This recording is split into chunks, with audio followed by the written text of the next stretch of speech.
Salut à toutes et à tous la Ranger Family, c'est Mousco, j'espère que vous allez tous bien. Aujourd'hui, place à un tout nouvel épisode du Morphin Motif. Dans Power Ranger Beast Morphers, on a eu droit à l'épique Dino Bataille, réunissant les 3 premières équipes de Dino Ranger. Alors pourquoi Power Ranger Ninja Steel n'aurait-elle pas, elle aussi, son grand crossover? Pas d'inquiétude, c'est justement pour ça que le Morphin Motif existe. Attachez vos ceintures, on part explorer l'ordre des ninjas.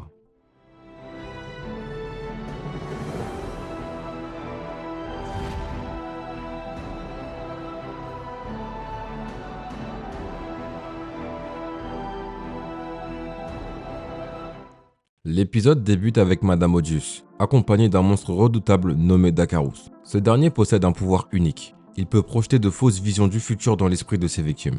Odious lui confie alors une mission bien précise. Pendant ce temps, au QG des Rangers Ninja Steel, Mick interrompt leur entraînement pour leur annoncer une surprise. Des combattants légendaires souhaitent venir les former. Intrigués par ces mystérieux guerriers qui semblent en savoir beaucoup sur eux, les Rangers acceptent de les rencontrer.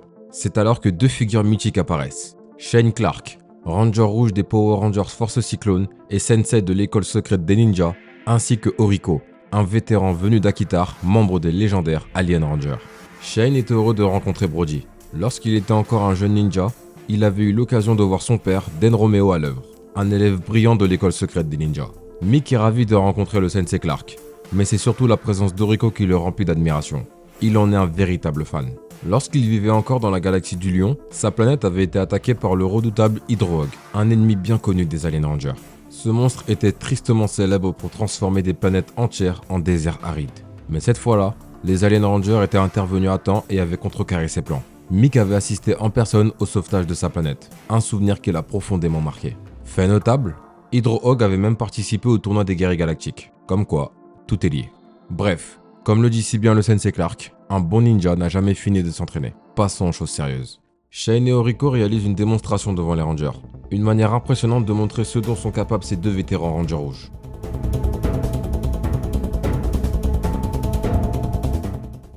Après cette démonstration spectaculaire, ils demandent aux Rangers de reproduire le plus rapidement possible toutes les techniques qu'ils viennent de leur enseigner. Bien sûr, nos jeunes Ninja Steel ont encore un peu de mal à suivre le rythme de leur nouveau mentor. Après tout, ils ont face à eux l'élite des ninjas.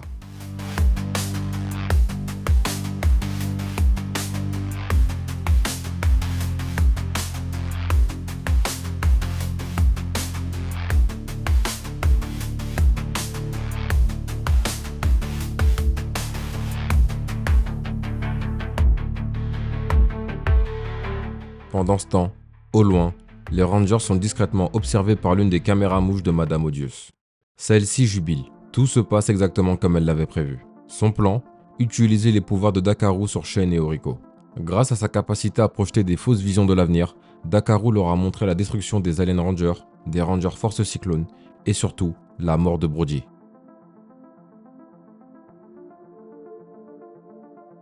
Connaissant la nature humaine, Odious savait que pour protéger leur équipe respective, Shane et Oriko choisiraient d'agir seuls et iraient prévenir les Ninja Steel du danger à venir. Mais à force de craindre un avenir qui n'existe peut-être pas, cet avenir finit par se réaliser. L'être humain répète inlassablement cette erreur. Et puisqu'un Ranger rouge est souvent le pilier de son équipe, autant frapper fort en éliminant 3 Rangers Ninja rouges d'un coup. Dakarus passe immédiatement à l'attaque. Face à cette apparition soudaine, Shane et Oriko n'ont plus le choix. Ils doivent révéler la vérité aux Rangers. Ils expliquent qu'ils ont reçu d'étranges visions de l'avenir, dans lesquelles leurs équipes respectives sont anéanties une à une, et qu'ils ont même vu, de leurs propres yeux, la mort de Brody. Les Rangers Ninja Steel sont sous le choc. Comment Shane et Oriko ont-ils pu recevoir des visions du futur, alors que Brody, principal concerné, n'a rien vu? Mick avance une hypothèse. Peut-être que ces visions viennent du prisme Nexus. Il rappelle que ce dernier leur a déjà montré des aperçus de leur arsenal à venir. Alors pourquoi ne pourrait-il pas, dans certaines circonstances, interagir directement avec les êtres vivants? Inquiet, Shane et Oriko demandent à Brody de rester en retrait, au moins pour le moment. Brody accepte, mais à contre-cœur. Shane, Oriko et les 4 autres Rangers Ninja Steel font face à Dakarus qui ne tarde pas à lancer l'assaut. Ce redoutable adversaire parvient même à mettre en difficulté des Rangers aussi puissants que Shane et Oriko. La situation s'aggrave lorsque Madame Odious entre à son tour dans l'arène, poursuivant son plan dans l'ombre, sans que les Rangers ne se doutent de quoi que ce soit. Après que Dakarus a déclenché une puissante attaque contre l'équipe, Odious leur donne d'ouvrir un portail, censé mener à l'école secrète des ninjas. En réalité, ce portail n'est qu'un leurre, un piège menant en plein milieu de nulle part. Son but, attirer Shane, Oriko et Brody, qui ne va pas tarder à faire irruption. Comme prévu, Brody désobéit aux recommandations et rejoint le combat. Sans hésiter, il traverse le portail aux côtés de Shane et Yuriko. Le combat fait rage entre Dakaru et les 3 Rangers rouges. Mais peu à peu, Dakaru prend clairement l'avantage. Dominant ses adversaires, il ouvre un nouveau portail, prêt à s'échapper. Brody tente alors désespérément de l'en empêcher, mais Dakaru concentre alors toute son énergie dans une seule attaque dévastatrice et désintègre Brody sur le coup. Exactement comme dans les visions. Avant de disparaître à travers le portail, Dakaru révèle enfin la vérité. C'est lui qui leur a envoyé ces fausses visions.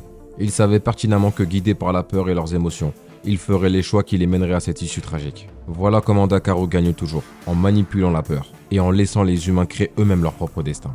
Dakaru annonce froidement que Brody a été éliminé. Mais alors que l'équipe s'apprête à pleurer la perte de leur Ranger rouge, Oriko, Shane et contre toute attente, Brody surgit soudain du portail. Brody explique qu'au moment où il était censé rester en retrait, il en a profité pour perfectionner sa technique du multiclonage. Ce n'était donc qu'un clone que Dakaru a détruit. Impressionnés par sa stratégie, Shane et Oriko ont décidé de lui faire confiance et ont traversé le portail à temps pour le rejoindre.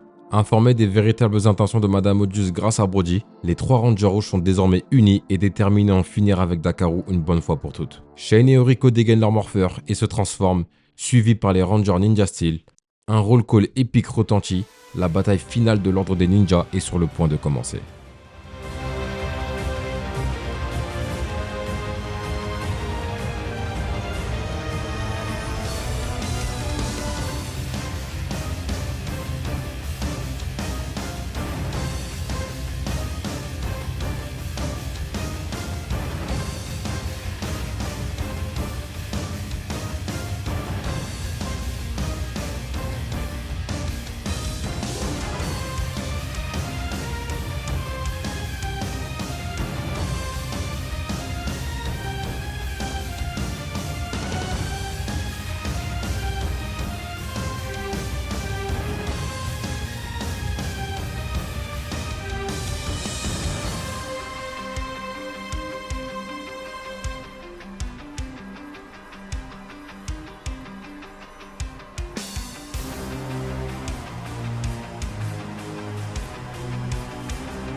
Après une incroyable alliance, Dakaru est finalement vaincu par nos 3 Rangers rouges ninja. En récompense de leur bravoure, le Prisme Nexus leur accorde 2 nouvelles étoiles de pouvoir, symbolisant Shane et Oriko. Mais leur épée est de courte durée. Madame Odious fait son apparition, invoque un monstre colossal, le fait immédiatement grandir, puis prend la fuite. Sans perdre de temps, les Rangers Ninja Steel appellent leur Megazord pour affronter la créature géante. Oriko conseille alors à l'équipe d'utiliser les nouvelles étoiles de pouvoir. Grâce à elle, le Megazord déploie des techniques inédites, décuplant également leur puissance.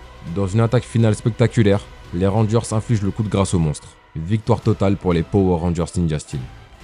Fiers de la nouvelle génération, Shane et Oriko s'éclipsent discrètement. Sans un mot, tels de vrais ninjas. Les Rangers Ninja Steel, remplis de gratitude envers leur nouveau mentor, promettent de se montrer dignes de leur héritage. Et c'est ainsi que s'achève Power Rangers, l'ordre des ninjas. En tout cas la Ranger Family, j'espère que cet épisode vous a plu. Si c'est le cas, n'hésitez surtout pas à lâcher le pouce du Ranger bleu, à laisser un petit commentaire. Et si ce n'est pas déjà fait, à vous abonner et activer la cloche pour ne rien manquer des prochaines vidéos. Et comme toujours, restez bien jusqu'à la fin, le prochain What If y sera annoncé.